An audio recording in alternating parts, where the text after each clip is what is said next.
కాళేశ్వరం అసలు కాళేశ్వరం గురించి ఆ ప్రాజెక్టు గురించి వీళ్ళకు తోక తెలియదు, నా తొండం తెలియదు. ఇప్పుడు ఉన్నోనికి ఏమీ తెలియదు, ఇంటికి కూడా తెలియదు. కోపం వస్తుంది, బాధ కలుగుతుంది. ఏమైందండి దానిలో? మేడిగడ్డ బరాజులో దానికి 3 బరాజులు ఉన్నాయి, మేము కొత్తగా కట్టినాయి. సైడ్లో కూడా ఉన్నాయి, సైడ్లో వచ్చి కలిసేటువంటి రివర్లెట్స్ ఏవైతే ఉంటాయో వాటిని కూడా చాలా ఇసుకలనే కడతాం, వాటికి పిల్లర్స్ ఉంటాయి.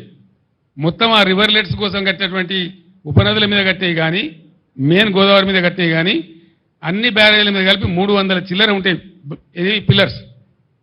బ్రహ్మాండంగా 3 బ్యారేజీలలో కలిపి దాదాపు 200 చిల్లర గేట్లు ఉంటాయి. అంత పెద్ద పని అది. దాని తర్వాత ఒక్కొక్క పంప్ హౌస్ మొన్న వీళ్ళు ఒత్తిరు కదా, నంది మేడారంలో వరద కాలువలో నీళ్ళు పోయడానికి. కాళేశ్వరం అయిపోయింది, మరి ఆ పంప్ ఎందుకు వచ్చినావు? మరి నేను అడుగుతా ఉన్నా, ఎట్లా వచ్చినాయి నీళ్ళు? మరి ఎందుకో వచ్చే కాళేశ్వరం లేనిదే వచ్చినాయా? మేమేం చేసినాం?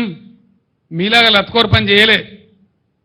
మేము కడుతుంటే కాళేశ్వరం ప్రాజెక్టు కడతా ఉంటే 2 బ్యారేజీలు తెలంగాణ కాంగ్రెస్ నాయకుల యొక్క అసమర్థత వల్ల సమైక్య పాలకులు పెండింగ్లో పెట్టిన దశాబ్దాల తరబడి.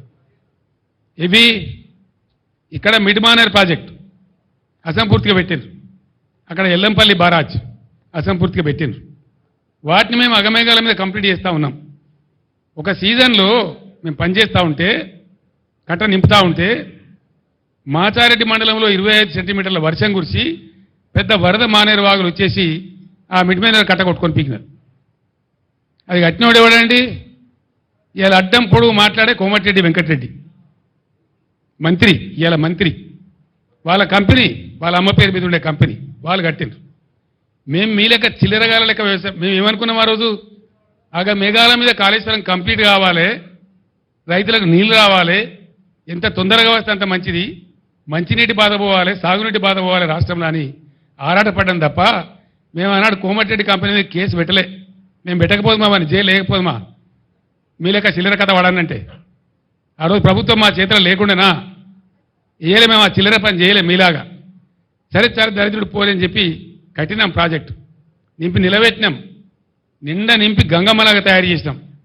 ఆ బ్రిడ్జి మీద పోతుంటే 2 పక్కల చూస్తే భయమయ్యే పరిస్థితి పెట్టినాం. అంత అద్భుతంగా నీళ్ళు కనబడేది, సముద్రంలా కనబడేది. దాన్ని మీడియాలో ఎడారి చేసినారు, నాశనం చేసినారు మీ తెలివి తక్కువతనం వల్ల, మీ అసమర్థత వల్ల. యాక్చువల్ ఫ్యాక్ట్ ఏంటండి రాహుల్ గారు? ఫ్యాక్ట్ ఈజ్ ఆనెస్ట్లీ టెలింగ్, గోదావరిలో వచ్చే వరద మామూలు ఉండదండి.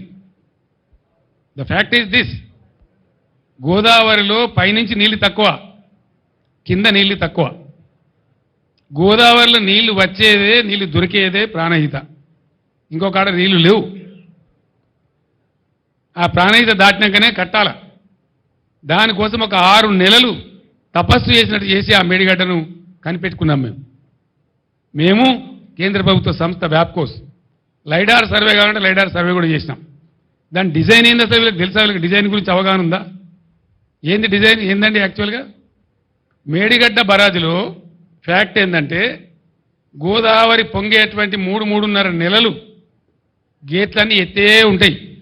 గోదావరికి తలగాయి, నీళ్లు ఫ్రీ ఫ్లో ఉంటుంది, పోతూ ఉంటుంది. మనకు అవసరమైన నీళ్ళు ఎత్తుకుంటాం. అందుకే కన్నెపల్లి దగ్గర పంప్ హౌస్, లక్ష్మీ బరాజ్ యొక్క పంప్ హౌస్ కన్నెపల్లి దగ్గర పెట్టిన తెలివితక్కువతో పెట్టలే. మేడిగడ్డ బరాజ్ అవసరం లేకుండానే నీళ్ళు ఎత్తుకునే అవకాశం ఉంటుంది అక్కడ. ఆ పాయింట్ పట్టుకున్నదే అందుకు. అక్కడి నుంచి నంది మేడారంకు, అంటే మీది బరాజులకు వచ్చి నంది మేడారంకు, మేడారం నుంచి గాయత్రి పంప్ హౌస్కు, గాయత్రి నుంచి వరద కాలువ ద్వారా మిడ్మానేరుకు, మిడ్మానేరు ద్వారా ఎల్ఎండికి, మిడ్మానేరు ద్వారా మలన్న సాగర్కు, మిడ్మానేరు ద్వారా పైకి ఎస్ఆర్ఎస్పికి, ఎటు అవసరం ఉంటే అటు వాడుకునే విధంగా మిడ్మానేరును ఒక ఖజానా చేసినాం. గోదావరిలో నీళ్ళు ఎత్తడానికి మేడిగడ్డ బ్యారేజే అవసరం లేదు, కానీ ఎప్పుడు అవసరం పడుతుంది? అది టాక్టికల్ అప్రోచ్.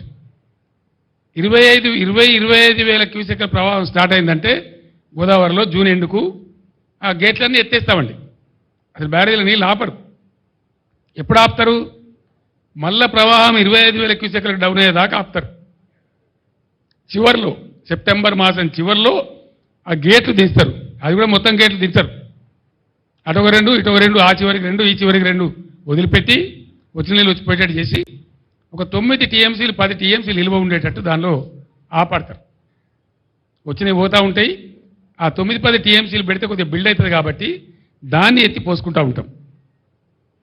ఎత్తి ఎప్పటికప్పుడు పోస్తూ ఉంటాం కాబట్టి కరెక్ట్గా చెరువులు, చెక్ డ్యాములు, కుంటలు అన్ని నిండి ఉంటుండే, భూగర్భ జలం రీఛార్జ్ అవుతుండే, ఏ బాధలు లేకుండే, పంటలు ఎండకుంటుండే.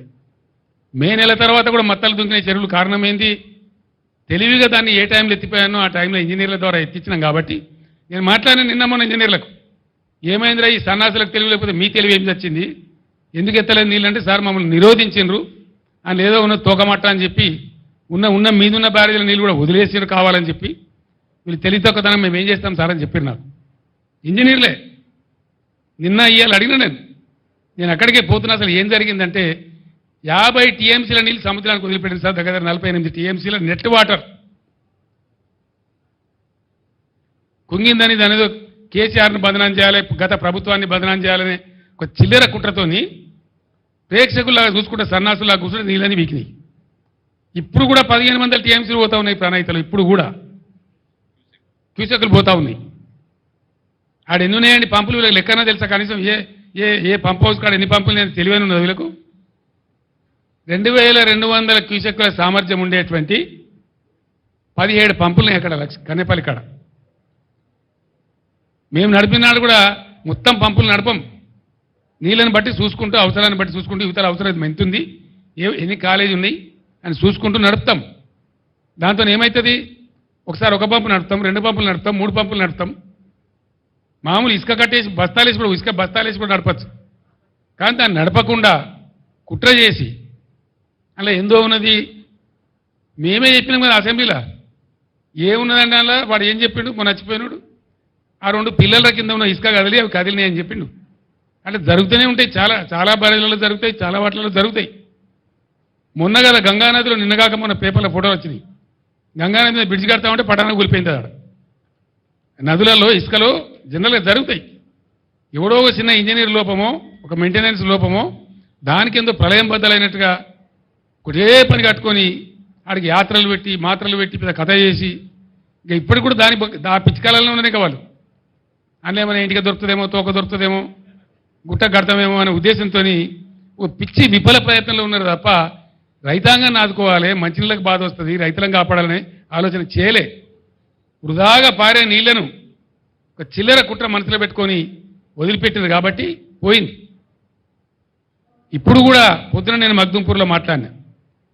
ఈ దద్దనలకు చేత కాకపోతే 50,000 మంది రైతులు నెంబడేసుకొని వీళ్ళని పండబెట్టి తొక్కుకుంటూ పోయి మేడిగడ్డ కాడ కుర్చేసుకొని కూర్చొని నేను నింపుతా మళ్ళీ ఇవన్నీ రంది పడకుండా అని చెప్పిన నేను. చేసి చూపిస్తాం. గోదావరిలో నీళ్ల ప్రవాహం మొదలైన తర్వాత బరాయితో సంబంధం లేకుండా నీళ్ళు లేపచ్చు. మళ్ళా మిడ్ మానేరు కలకల్లాడుతుంది, లోయర్ మానేరు కలకల్లాడుతుంది.